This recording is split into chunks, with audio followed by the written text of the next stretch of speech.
जय मित्रांनो, तर आता मला युट्यूबला असो की इंस्टाग्रामला असो बऱ्यापैकी कमेंट्स येत आहे. एनटीसी फिमेलचं मेरिट किती लागेल, ओबीसी मेलचं किती लागेल, ईडब्ल्यूचं किती लागेल, एससी एसटीचं किती लागेल, अशा बऱ्यापैकी कमेंट्स मला येत आहे. तर तुम्हाला मला फक्त एकच सांगायचं आहे की आपलं ग्राउंडचं मेरिट हे कशावरती डिपेंड आहे, तर आपल्या जिल्ह्यावरती, आपण कोणत्या जिल्ह्यामध्ये अर्ज भरलेला आहे त्याच्यावरती डिपेंड आहे. तिथं मुलं कशा प्रकारे सध्या आता मार्क देत आहे, कारण की आता या भरतीमध्ये थोडं ग्राउंडचं आपल्याला वेगळंच वातावरण दिसत आहे. कारण की जिथं 47 मार्क घेणारे मुलं पण 40-38 मार्कावर येऊन टिकलेले आहे, 40-42 घेणारे मुलं तिथं 30-32 मार्कावर येऊन टिकलेले आहे. तर असा फरक आपल्याला या भरतीमध्ये सध्या 2025-26च्या भरतीमध्ये आपल्याला आढळून येतो. तर आता तुम्हाला फक्त मला एकच सांगायचं आहे, आता जर आपण आता पुणे सिटी असो की नागपूर सिटी असो, आपण विचार केला तर पुणे सिटी आणि नागपूर सिटीला मुलांना समाधानकारक मार्क येत आहे.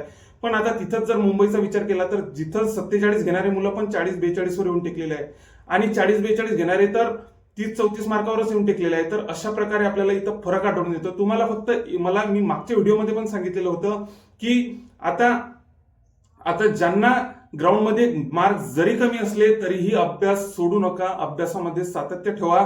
कारण की आपल्या ड्रायव्हरचा मेरिट कितीही लागो, पण आपलं मेरिट हे नक्कीच कमी लागणार आहे जिल्हा पोलीसचं. त्यामुळे आपला अभ्यास कंटिन्यू ठेवा.